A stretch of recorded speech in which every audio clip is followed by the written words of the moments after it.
We're here to stand with forgotten and abandoned Americans against an Epstein class that had no regard for the rules or the laws. Look, this is one of the most horrific and disgusting corruption scandals in our country's history. You had Jeffrey Epstein, who literally set up an island of rape, a rape island. And you had rich and powerful men, some of the richest people in the world, who thought that they could hang out with bankers, buy off politicians, and abuse and rape America's girls with no consequence. Because survivors spoke up, because of their courage, the truth is finally going to come out. And when it comes out, this country is really going to have a moral reckoning. How did we allow this to happen? There should be no buildings named after people in this Epstein class. There should be no scholarships named after them. They shouldn't be enjoying the perks of being affiliated with corporations or universities or writing op-eds or being lionized. And many of the survivors will tell you some of these people still are celebrated in our society. That's disgusting. There needs to be accountability. I want to recognize first and foremost the survivors. They are the ones who made today possible. Many of you had forgotten about this issue, and frankly, for decades we have not done enough about this issue, and it's only because of their advocacy, them coming here to the Capitol. They showed up here time and again, and on September 3rd, that the country started to pay attention. And I also want to thank the courage of two of my colleagues in particular. Both of them have suffered, as you know, extraordinary political consequences for what they did. One, my colleague, Congressman Thomas Massie. This would not have been possible if he hadn't led the discharge petition that got 218 signatures and is going to force a vote in the House of Representatives. And this would not have certainly been possible if it were not for the courage of Marjorie Taylor Greene. She signed the petition. And I would keep texting Thomas, is she going to drop off? Is she going to drop off? Because there was so much pressure against us, so much attacks against her. But she stood with the survivors. For Thomas or me, this has never been political. This is not about questions of Trump or Biden. This is a question of doing the right thing for survivors. We're going to get a vote today. I expect an overwhelming vote in the House of Representatives. And I don't want the D.C. swamp playing any games. They need to pass this in the Senate, and they should not amend it. President Trump has said he would sign the Epstein Transparency Act. It's going to get overwhelming support in the House. It should go straight to the Senate, and it should be signed. No amendments, no adding loopholes. Justice is long overdue. And I want to hand it over to my colleague, Representative Thomas Massie. I want to start by thanking the survivors. I mean, they're giving everybody hope in this country.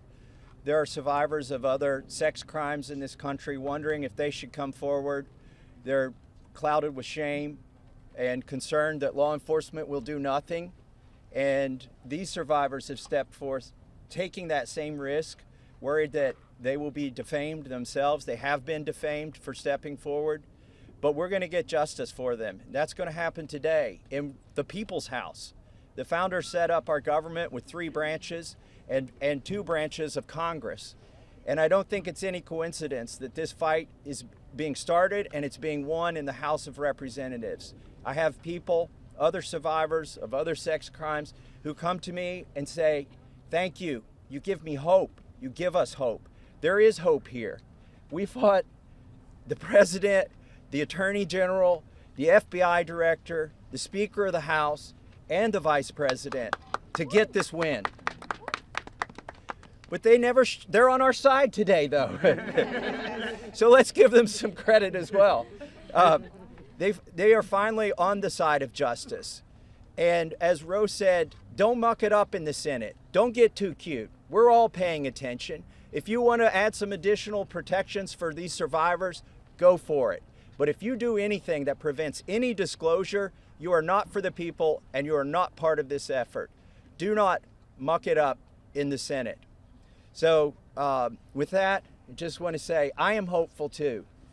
I didn't know that we would succeed when Roe and I started this effort. Most discharge petitions never make it, maybe only 4%. So we had long odds, but we had some brave women on the Republican side. My colleague Marjorie Taylor Greene is one of them who's here with us today. You cannot even imagine the consequences that they have suffered. My colleague Lauren Boebert and my colleague Nancy Mace, they stood so strong. They put their names on a document in here, and then they were pressured in ways that you cannot even imagine, and they stood strong. And that's why we're here today. And they didn't take us seriously over at the executive branch or in the Senate, because they always thought they could flip one of these women. They could convince them or cajole them or intimidate them into taking their names off of this petition.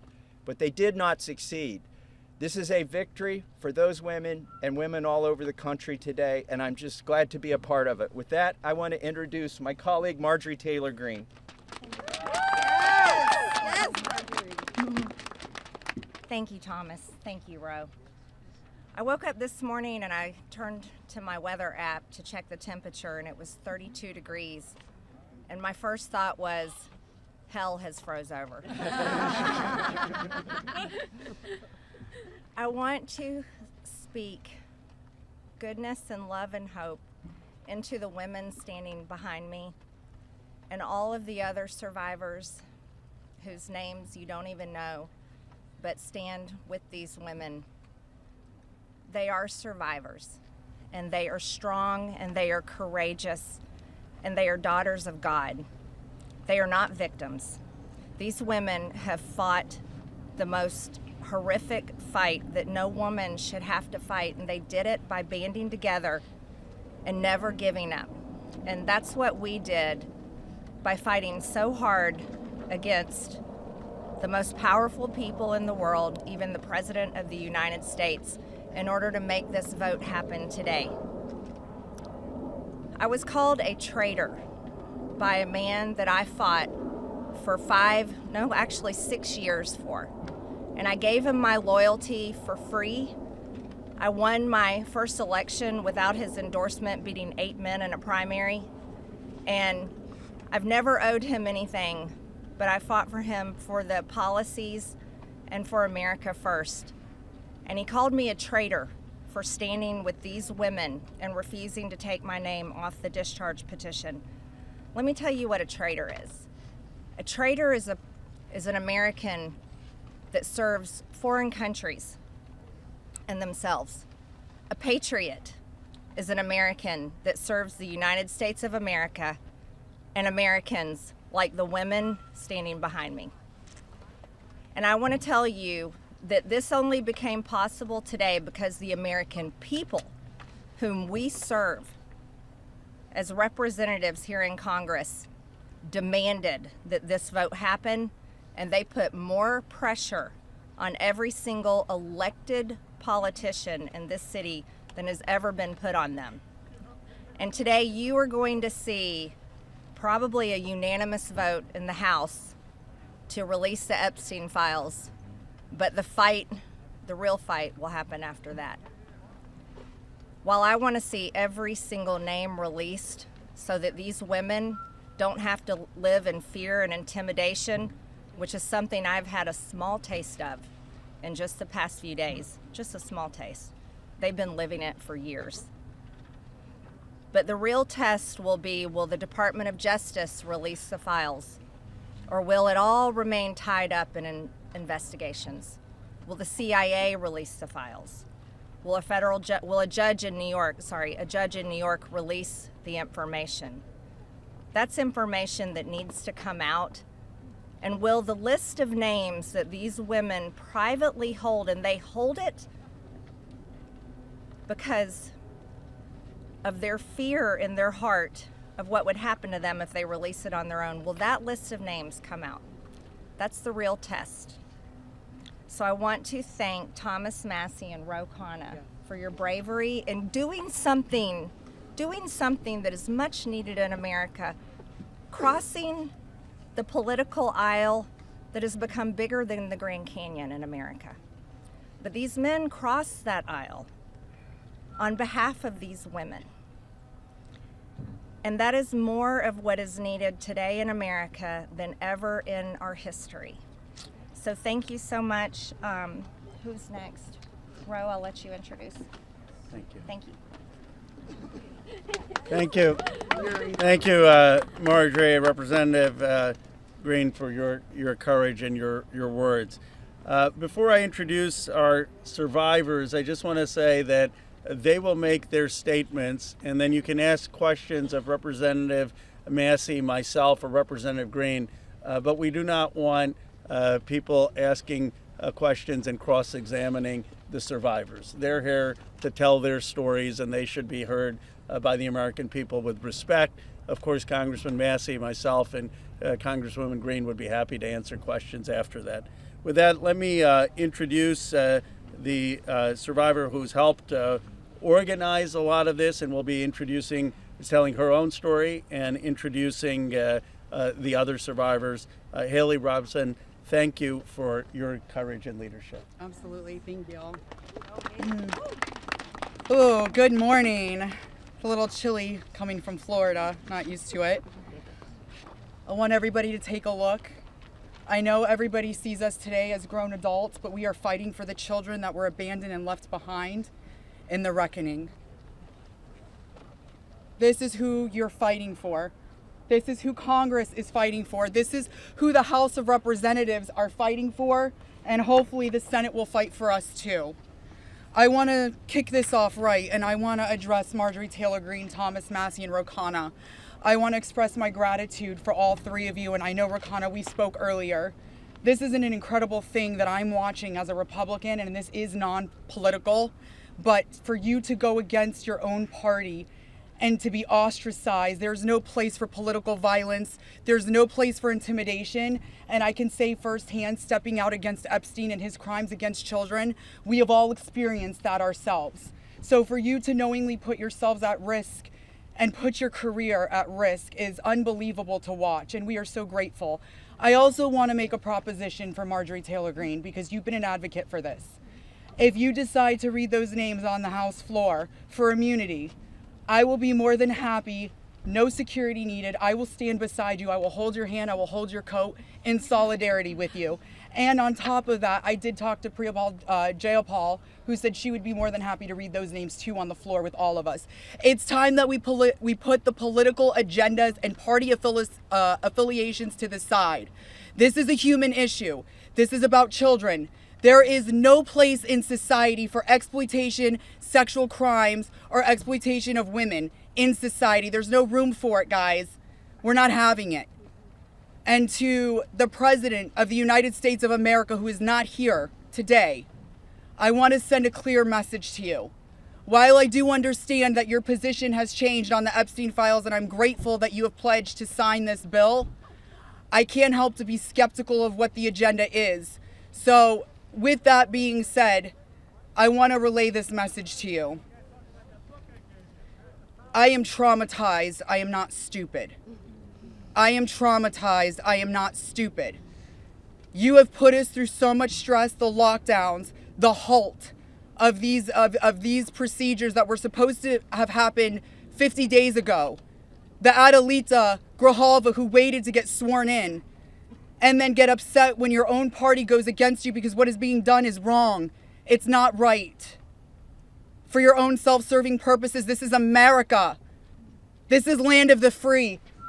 Land of the free. In 1863, we have a woman on top of the Capitol building represent freedom. I do not feel free today. I don't know if the women behind me feel free today. So I am begging every member of Congress, every representative, to step up and choose the chaos, choose the survivors, choose the children, protect the children, all children. You protect all of us equally. Thank you very much for your time. Following that, Lisa Phillips will be the next survivor.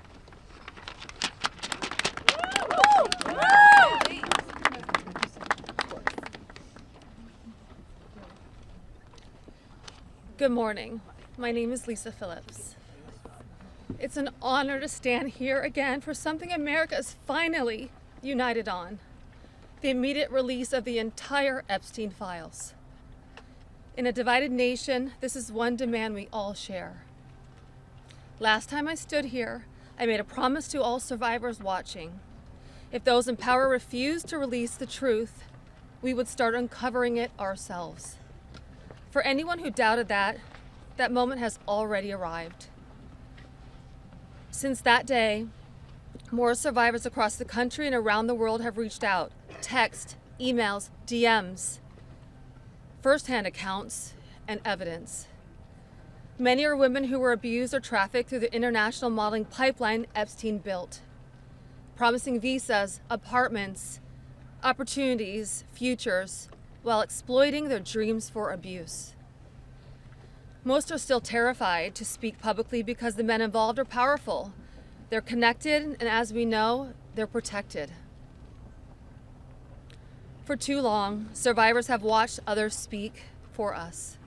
And while we are grateful for our allies in Congress on both sides, we've realized something. This fight belongs to us. We lived it, and we know the truth. And we will not wait quietly for institutions to decide when we're allowed to speak. The survivors now coming forward have entrusted us with their stories. We are sharing that information with the proper authorities, and when it can safely be made public, it will be. So today, we are launching something historic. The first national, survivor-led political movement in America. Nonpartisan, laser-focused on exposing the systems, the loopholes, power structures, and silencing mechanisms that have protected predators for far too long. We are stepping directly into the halls of power, into the political arena. We will help rewrite laws that failed us and build protections for our nation's children together, targeted by sexual exploitation. Together, today, survivors begin our own fight, the survivor revolution. And we intend to change this nation for the better. If you're a survivor who wants to join us, please reach out. And to anyone who benefits from the current system, intentionally or not, remember this. Alone, yes, we are afraid. But together, we are feared. Thank you.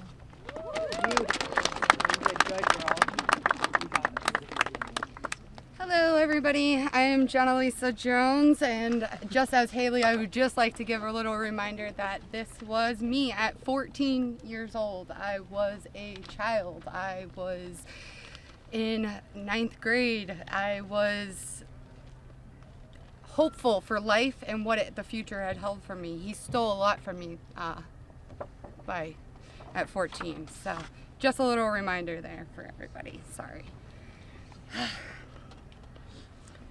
So,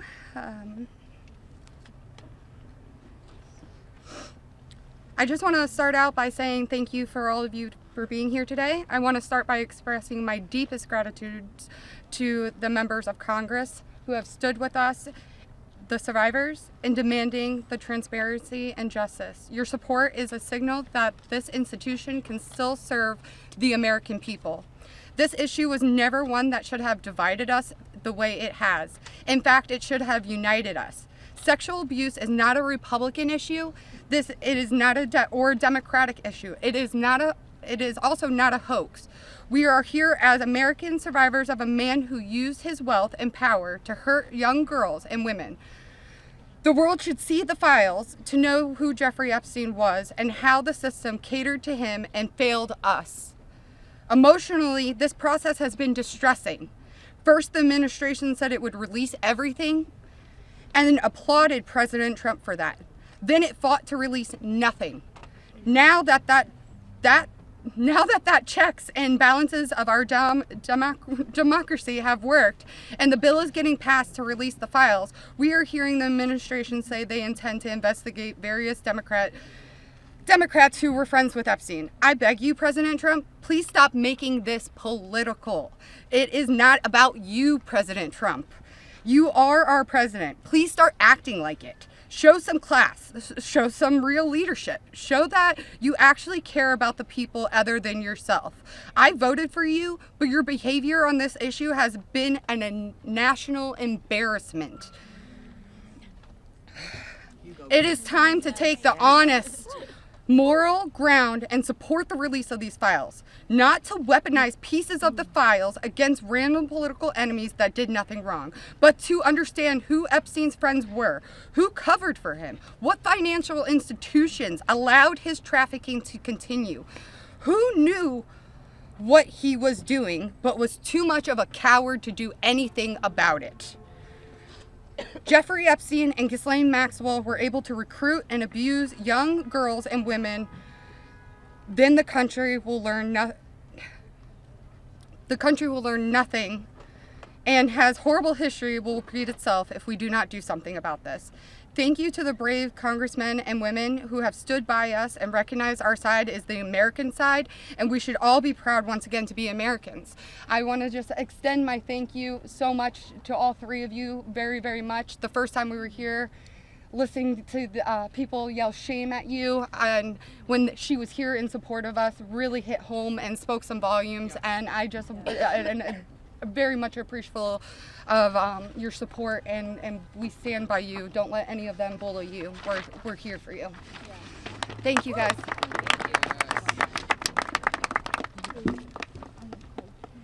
Wow. Good morning, everyone.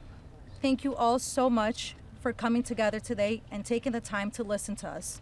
Your presence means the world, and it shows commitment to understanding and supporting survivors and Americans. I stand before you today with a heavy heart. I originated from Brazil, and I came to the United States when I was 8 years old. I was only 14 when I first encountered Jeffrey Epstein, and my daughter is now almost at that age. At 14, the only things she should be concerned with are going to school, practicing at her cheerleading competitions, and enjoying her time with her friends and family. She should not have to bear the burden of worrying about being manipulated or exploited. At this age, she is still a child, and no child should ever have to face such threats. I also want to address a troubling statement made by a prominent figure on a major platform who suggested that a 14-year-old should not be considered a victim of pedophilia. This is a dangerous and incorrect notion. When we talk about how children at 14 should still be treated as children, I ask you to look at the young people around you. Remember when you were that age? Do you think you should have been responsible for being groomed? Put yourselves in our position when we were young. I'm here today not to just share my story, but to call on all of you to help make a difference. We need to support to push for the Transparency Act and release the Epstein Files. Please reach out to your Congress members and senators and urge them to support this crucial legislation. The truth is something that we all deserve, and it is vital for safety and protection of the future of generations. Think about all the young people in your life, your daughters, your nieces, your friends. Let's stand together and ensure that they grow up in a world where they are safe and valued. I often wondered, why did this happen to me? And then I realized, God only gives you what you can handle. I'm here for a purpose, and that purpose is to make a difference today. So, let's stand together to protect our children and our peace. Thank you. Yes.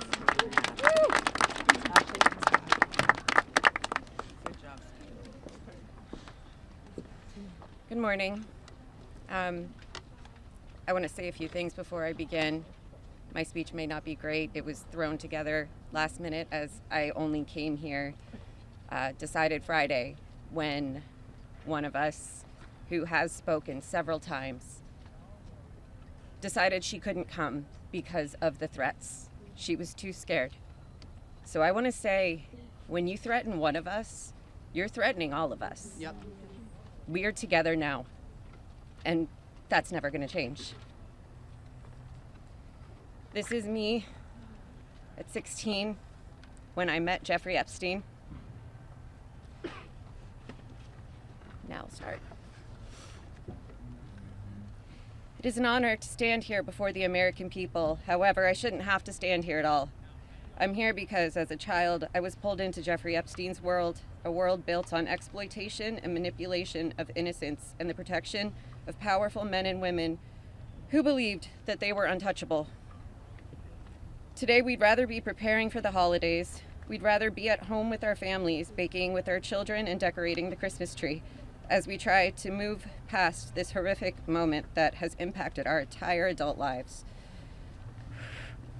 However, that's not possible because it's become something it should have never been, political and sensationalized.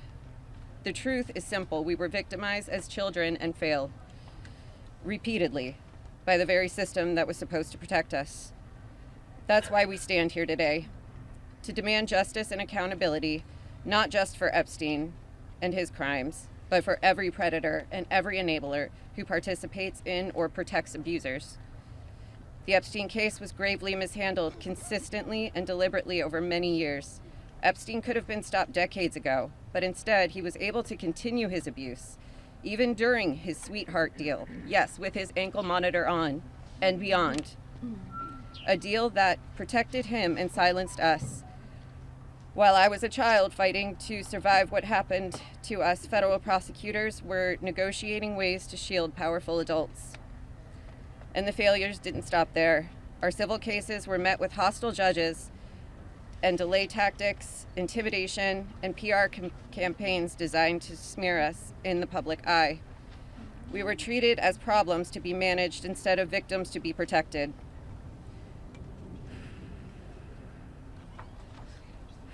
Today, something has changed. Individually, our voices were whispers. Together, they've become impossible to ignore. We are encouraged to see elected officials from both parties, thank you, come together and finally take action to release the files. I'll leave it there. Thank you. Good job. Good morning. My name is Wendy, and I'm standing here today with a truth that still scares me to say out loud. I'm gonna put this down because I can't hold both, as you guys saw, but that was me when I was 14 when I met Jeffrey Epstein. None of us here signed up for this political warfare. We never asked to be dragged into battles between people who never protected us in the first place. We are exhausted from surviving the trauma and then surviving the politics that swirl around it. When survivors travel to speak, to advocate, to stand for the truth, we do it with our own money, from our own pockets, carrying our own fear, shaking in our own bodies. There is no team, there is no paycheck. It's just us hoping our voices make a difference. And it puts a pit right in your stomach because you know you're standing on the right side of history. Yes. But standing on the right side of history is not a comfortable place to be. Yep. It never has been. And in a sick, heartbreaking way, it's an honor to show up, an honor to speak here, and an honor to stand in light when the world tried to keep us in the dark. And what keeps me standing is, even with all this fear, I have a 14-year-old daughter myself, the same age I was. And when I look at her, I see the little girl I used to be, the one that no one protected. My greatest fear in this entire world is history repeating itself. And I will do anything, absolutely anything, to make sure that she has to never be one of these girls standing in front of a crowd like this today in her life. So today, from the safest and bravest places inside myself, I am asking Congress, please pass the bill. Please release the records. Stop making survivors fight alone for the truth that should have protected us in the first place. To the representatives that support us, thank you. Thank you for standing beside survivors so we don't have to face this fear alone. Thank you for choosing what is right over what is easy. And every survivor who is scared right now, your fear is real. Your courage is real, and even though we're terrified, we keep showing up. Because someone has to tell the truth. Someone has to protect these children. We deserve safety then, we deserve it now, and we are done being afraid so others can stay comfortable. So with that, I want to say thank you guys for having us, and I just hope that people can remember that as survivors, our story never leaves us, but the choice that you make to pass this bill, your career is in front of you, and that choice will follow you. Everybody will know. So, thank you. Good job. Well said, Cindy. You're incredible. Hello, everybody. My name is Danny Bensky. This was me at 17 years old.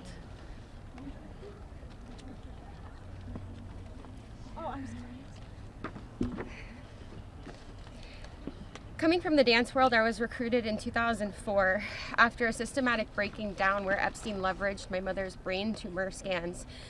He threatened me to withhold care for her. He trapped me in a year-long cycle of abuse.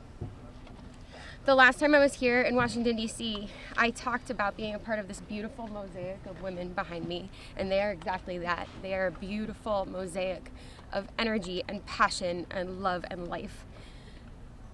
I am one story of 1,000. Think of that number, 1,000. I spoke of how big our hopes and dreams once were, and I talked about how they were completely shattered at the hands of Ghislaine Maxwell and Jeffrey Epstein. Now, I look at this amazing community behind me. They are survivor sisters. We are together. We stand together in this. And I realize that we are a representation of women across America. We come from different backgrounds. We have different religions. We are different races, different creeds, different ethnicities. We have different political affiliations. Some of us don't want to be political at all. And yet we stand here together for this cause. We're united in the call for transparency, complete transparency, to find justice. Justice for our younger selves. These pictures that you see, they're real people. I wish I could go back and give my former self a hug and say, this matters and it's going to change, and mean it. We are standing here for justice for the youth of tomorrow, and justice for those who are no longer with us, like the beautiful, brave Virginia Giuffre. We understand that the road is long, but I implore you to stay the course, please. Living in an age where you can get news in 10-second clips on your phone, I know that this is a big task for us, but it's a very personal one for survivors. It's a very personal one for us as a country. So I'd like to ask you to try something right now. I'd like everybody to close their eyes or soften their gaze just for a moment, and I want everybody to think of a child that is close to them between the ages of 14 and 18 years old. It could be your daughter, it could be your niece, it could be a friend's kids, it could be you at a former age, it could be your mother at that age. But really envision that for a second, 14 to 18 years old. Once you think of that person, I want you to think about what they feel like. What is their energy? What do they smell like? What sound do they make when they laugh? Really think about that child, just for a moment. Now I want you to picture a pair of giant looming wooden doors and an overbearing marble landing. Those are the doors to Jeffrey Epstein's house. Do you allow that child to enter or not? If the answer is yes, you would allow entrance. You stand with predators. If the answer is no, then congratulations, you're on the right side of justice.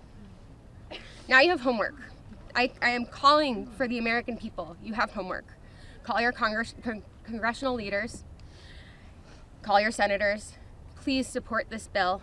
Let's get it all released. Thank you very much.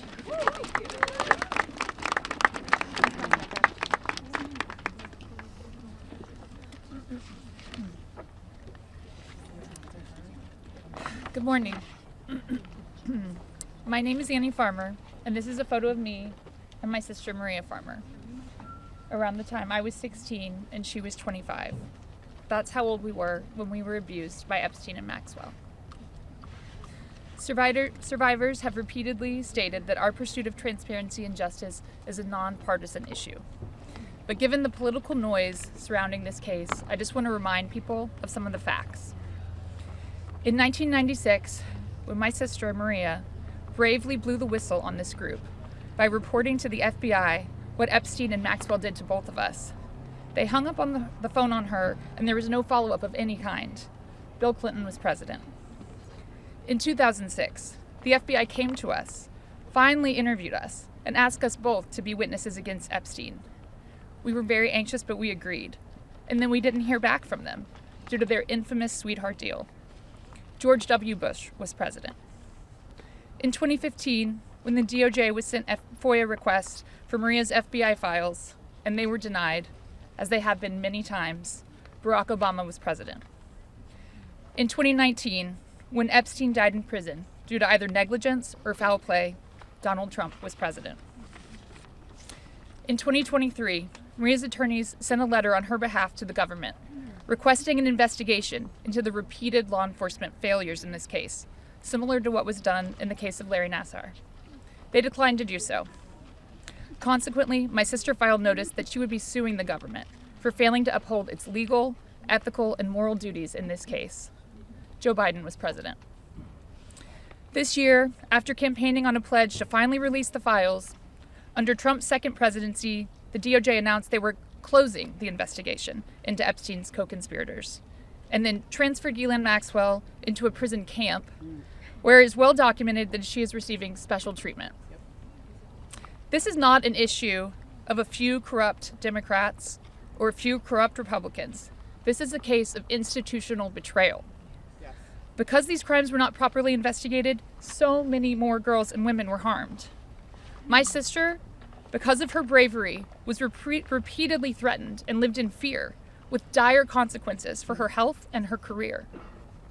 30 years later, even as oceans of allegations and obvious truths have emerged, the government has still not chosen transparency.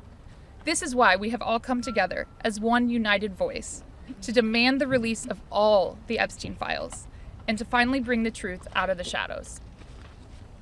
Yes.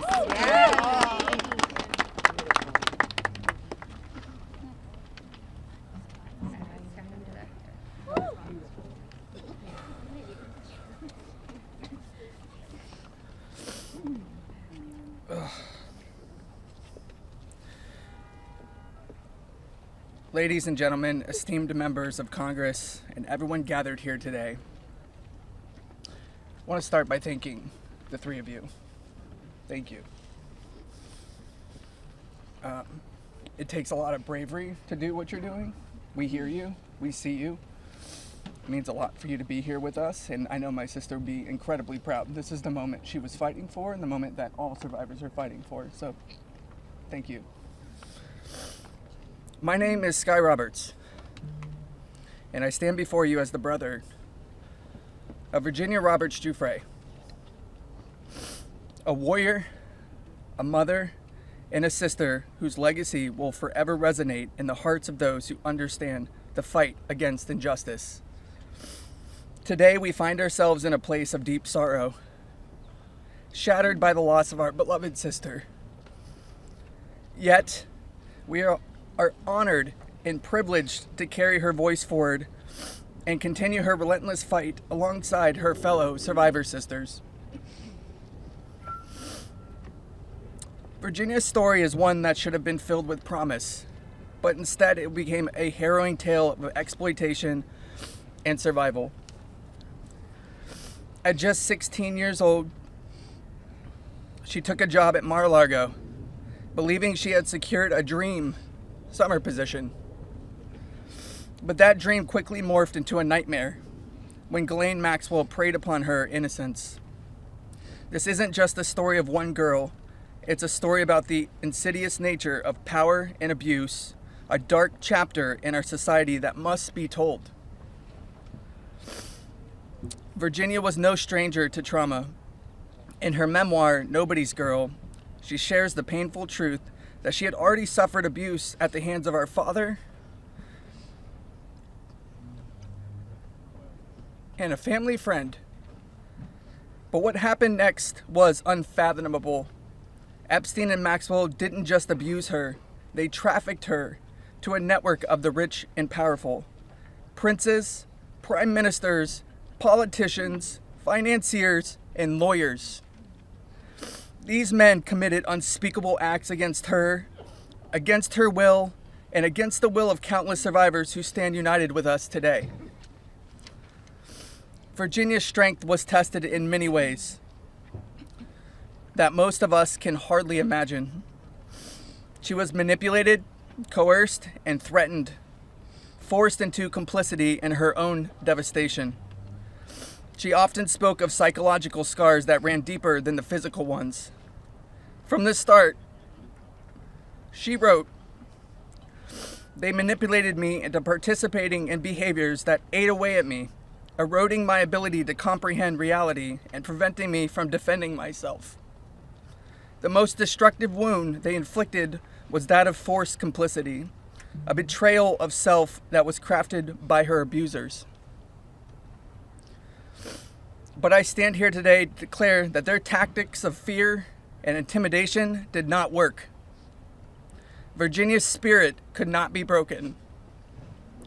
She became a beacon of hope, a warrior, fighting not just for herself, but for every survivor who suffered in silence. She said, "I felt it was my duty to stand up to predators like Epstein and Maxwell. I would put my neck on the line to make sure my daughter never has to go through what I had to endure." These survivors, like Virginia, have transformed into mothers and strong women, fierce in the face of adversity. Many of them have daughters the same age they were when they faced their own abuse. They are determined to break the cycle, to shatter the silence that has kept so many in the shadows. Virginia quoted in her memoir, "There I was, as the mother of 3 children. I felt it was my duty to stand up to predators like Epstein and Maxwell. I mentioned to Ellie in particular, her daughter, I would put my neck on the line to make sure she never has to go through what I had to go through. I said, joining Edward's CVRA case, what I would want somebody to do for my daughter or sister and friend.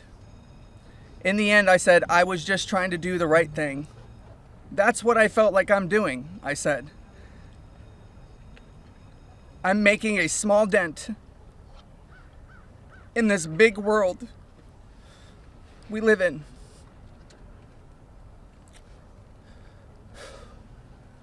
Well, Sissy,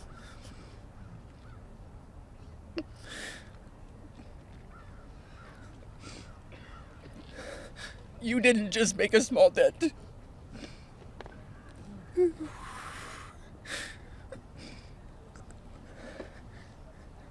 You made a monumental impact, a resounding statement that echoed across the world. You built an unbreakable wall, a barrier that will protect future generations from the horrors of abuse.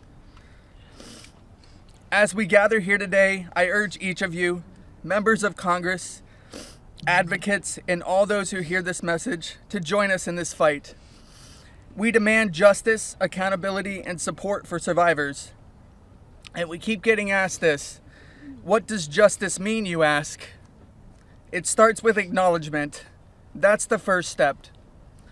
Acknowledge in the face of survivors that this happened and that this is true. Your vote carries that weight. My sister is not a political tool for you to use.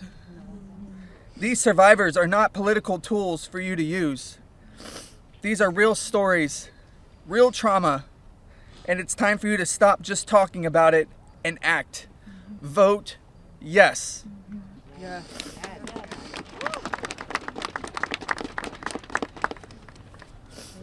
Virginia's legacy is not just hers.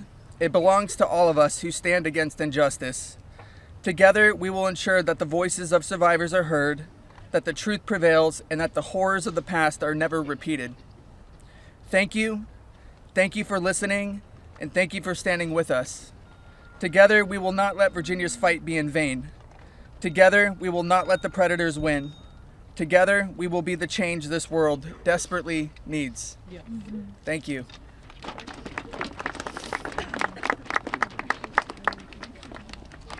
was so beautiful.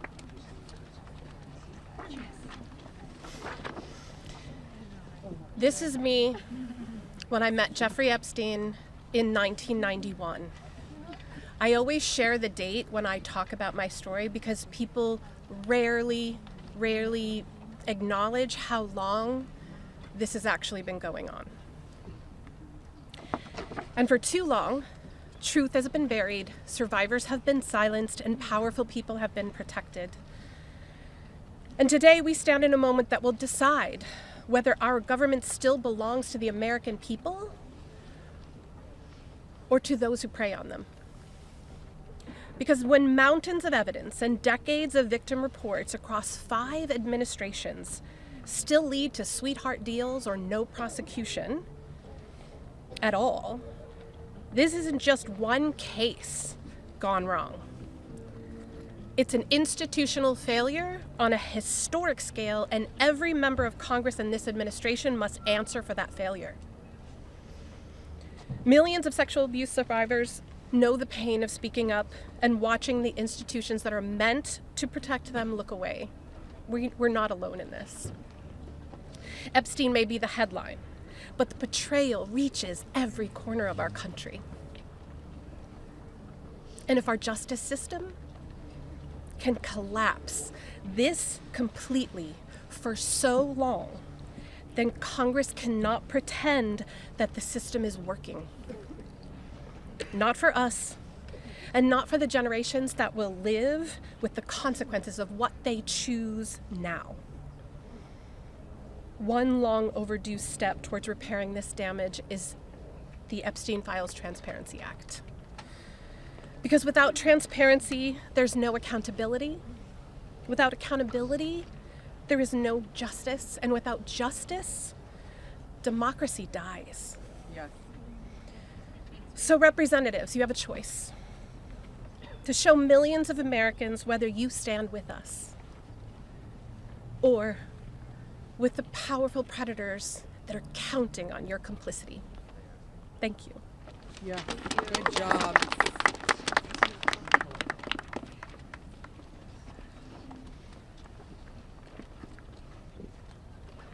Good morning. This is me. This was me. My name is Charlene Rochard, and I stand before you today not as a victim of rumor or conspiracy, but as a survivor of Jeffrey Epstein's abuse. Far too long, survivors like me have been dismissed, silenced, or told that our pain was exaggerated or fabricated. Let me be clear. This is not a hoax. Yes, it's not. What we endured was real, and it has scarred lives across 5 presidential administrations. The truth has been buried in sealed files and hidden records for far too long. The Epstein Files Transparency Act is not just about survivors. It's about America itself. How can we keep America great if the principles the nation was founded on, that power belongs to the people, is not protected? No one, no matter how wealthy and well-connected, stands above the law. If we cannot face the truth, then we betray the very ideals that defines us as a country. By passing this act, Congress has the chance to prove that truth matters more than privilege. Yes. That justice matters more than influence. And that America has the courage to confront even the most uncomfortable realities. This is not just about survivors. It's about every American who believes in accountability, fairness, and the promise of justice. I stand here today not only for myself, but for every survivor of Jeffrey Epstein's abuse who has carried this burden in silence, and for every citizen who believes that justice delayed is justice denied. Yeah. I want to thank Representatives Khanna and Thomas Massie for standing with us. Thank you.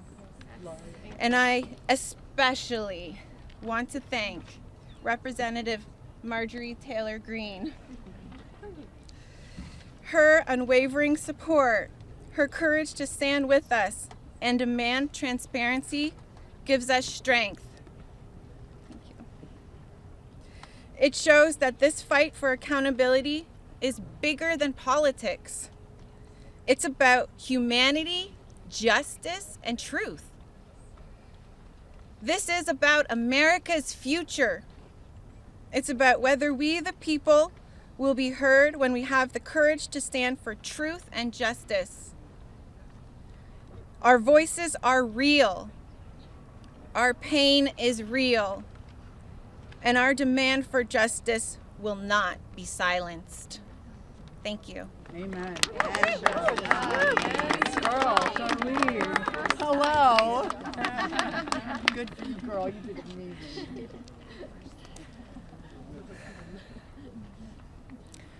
My name is Laura Bloom McGee. This is my first time speaking publicly about my abuse. As a young woman in New York City, I was pursuing a modeling career and building a life of giving back through my philanthropic work. Instead, I was intentionally groomed and became part of an international model sex trafficking ring that was led by Jeffrey Epstein. I was sexually and mentally abused by Jeffrey Epstein. He used my dreams and vulnerabilities to silence me. Today, I am here to break that silence.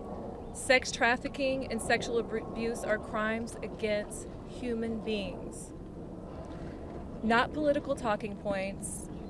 For too long, Epstein's abuse was an open secret, with his network remained protected. Evil thrives in darkness. We must shine a light on every corner where it hides. Nothing should be off limits in the search for truth. Please vote that everything in the files be released. Let investigations proceed without obstruction. Demand oversight and deliver justice. The government must never side with predators. I come as one survivor, but I stand here for everyone who prayed for me, who believed in me, and who hoped for me. To my fellow survivors, your courage brought me here. We are more than victims. We are mothers, daughters, sisters, friends. This is not a hoax, and we will not be erased. Shame on any elected official who obstructs truth and justice for the American people. Thank you. Amen, Laura. Yeah, girl. My name is Liz Stein. In 1994, I was a senior in college, just 21 years old. I had aspirations of attending law school after graduation, and it looked like I had a bright future ahead of me. 1994 was also the year I met Ghislaine Maxwell and Jeffrey Epstein. My involvement with them changed the trajectory of my entire life. The Epstein Files are not about loyalty to any one political party. They're evidence of a crime. We stand here today, victims of the crime of sex trafficking. I'm here today speaking both for my 21-year-old self and for the countless number of people who have experienced sexual violence. When I am asked what I would tell my younger self if I could say something, I say that I would tell myself to tell someone.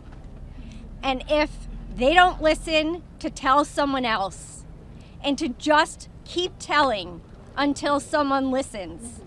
And even if nobody listens to you, you should be proud of yourself because you stood in your uncomfortable truth when others could not.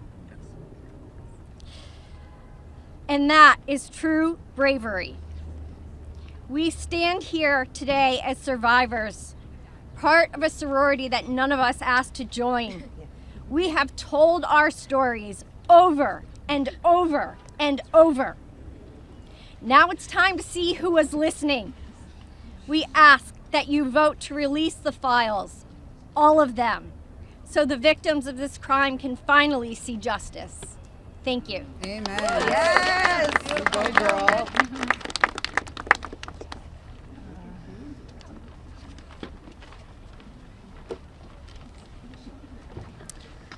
Well, hello, everyone, and I want to first say thank you for your ongoing leadership.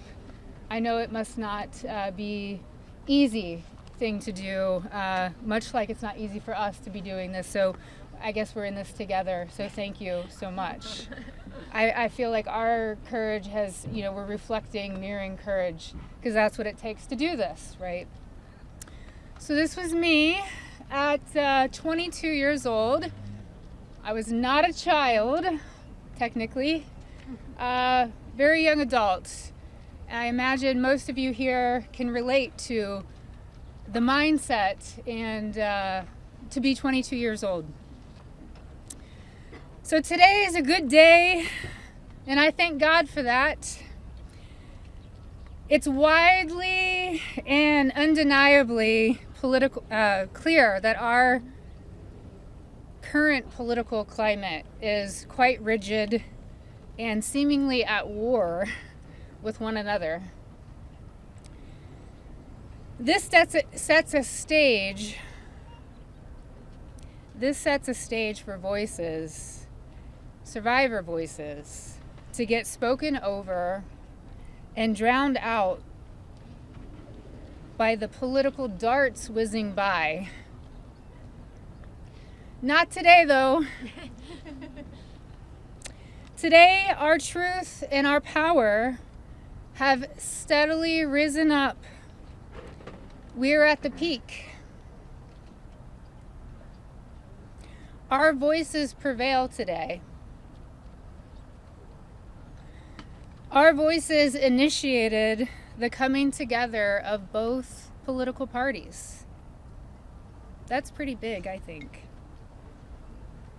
Republicans and Democrats, we all stand together today. We all stand together for justice, and we must continue to do so to protect the integrity of our country and our democracy. Truth and justice must prevail. The children today are those that will lead this nation one day. Think about that. What does that mean to each of you? If anyone doubts that this does not directly contribute to the fate of our country and democracy, I challenge you and I urge you to think again. Our voices are a fundamental pillar of future generations. Today, that's what we stand here for. Accountability, action, and justice. Let's get this vote done today. Let's send it through the Senate and straight to President Trump's desk for signing. I'd like to be there that day that he signs. I'm sure all of us would like to be there. Today is a good day, and let's keep moving forward. Thank you so much. I just want to give you a hug. Okay.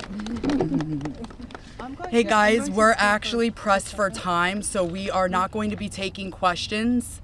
Going further, I bring back Khanna. He's going to do our closing conversation and comments. Well, thank you, Haley. Teresa is right. It's pretty big what the survivors have accomplished today. And I just want to say how eloquent, strong, and admirable they were. Let's give them a round of applause for their courage. Thomas and Marjorie and I will take a few questions from people. Go ahead. Is basically right now calling on the Senate to make revisions to this bill because he says it doesn't adequately protect the survivors, the victims that are standing behind you. Your response to that?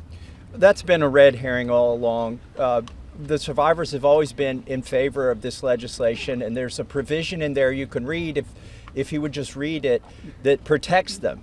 Now, if he wants to offer more protections in the Senate, that's fine with us, but here's the problem. Now we have to vote on it again in the House. And so, as you heard, justice delayed is justice denied. It could be just another delay tactic. But we want to... Is that what you think? That's the motivation from the Speaker? I think the Speaker wants to save face. He's going to vote for a piece of legislation today that he's disparaged for 4 months. And however he needs to come on board, we want him on board. So we appreciate that. You don't actually need legislation. Go ahead. I wonder, what do you say today to Andrew Mountbatten Windsor, the man formerly known as Prince Andrew?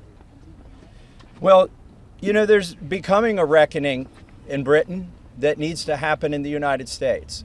A prince lost his title. The ambassador to the United States lost his job. We need to see those same kind of consequences here.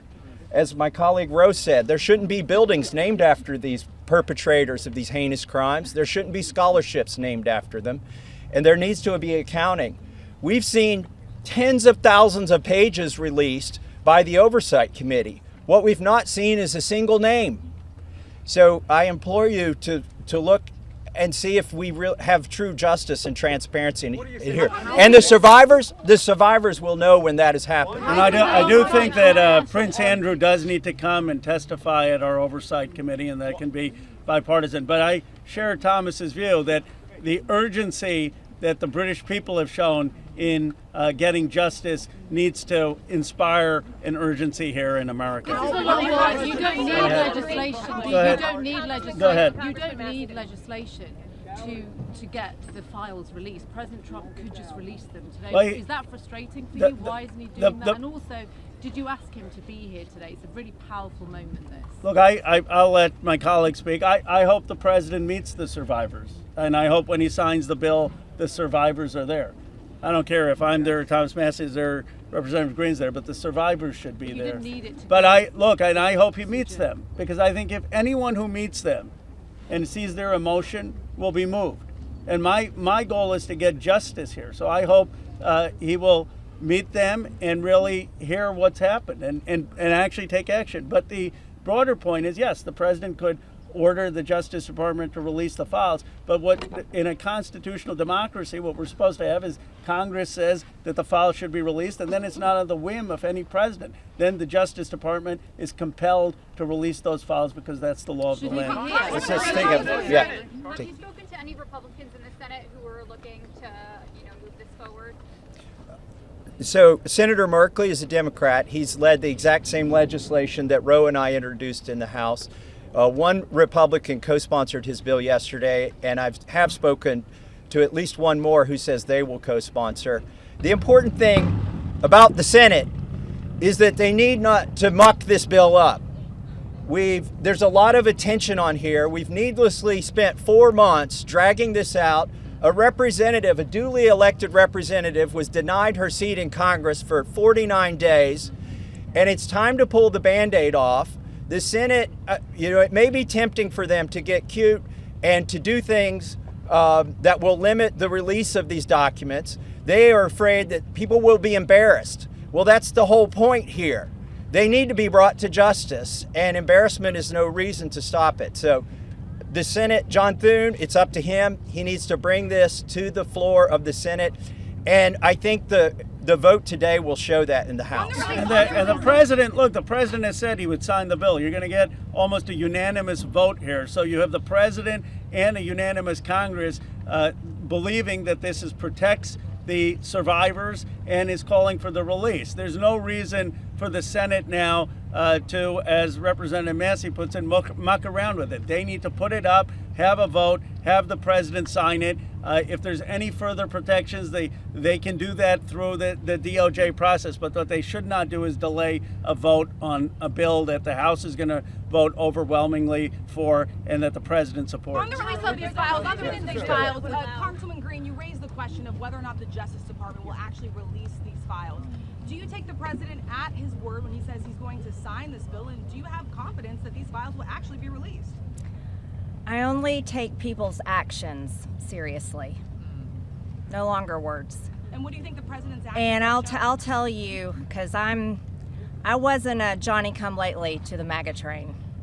I was day one 2015, and there's a big difference in those Americans and those that decided to support President Trump later on. And I'll tell you right now, this has been one of the most destructive things to MAGA, is watching the man that we supported early on, 3 elections, for people that stood hours, slept in their cars to go to rallies, have fought for truth and transparency and to hold what we consider a corrupt government accountable.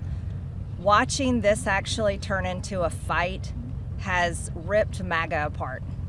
And the only thing that will speak to the powerful, courageous women behind me is when action is actually taken to release these files, and the American people won't tolerate any other bullshit. That's where we are today. Thank you. Go ahead. 2 more questions and then we're around all day. Is this a watershed? How would you sum up today in terms of your battle to get to the truth?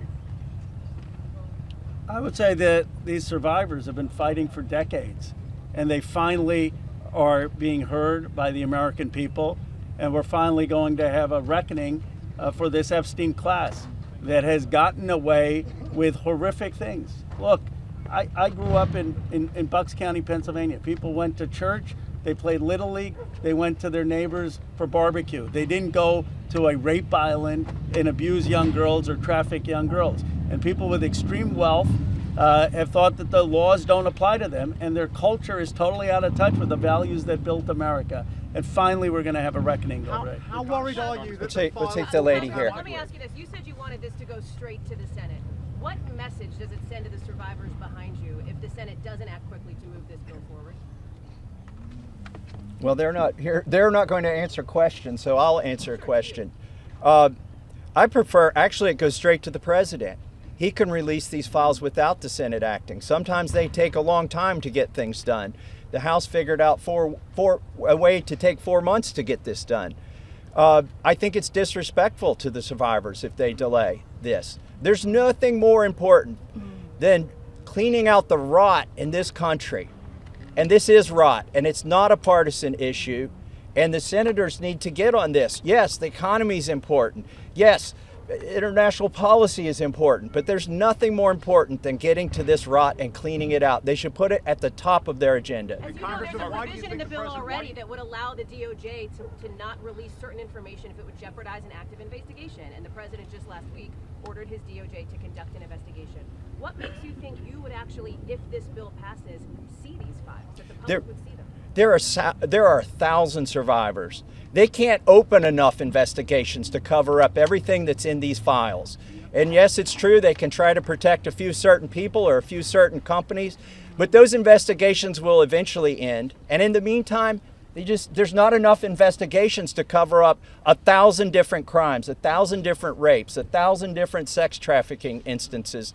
And this is not a moot point, even though they are doing that. And once this bill is signed into law, any career official at the DOJ or the FBI who does not comply with the law is at legal risk. It's no longer just up to the president.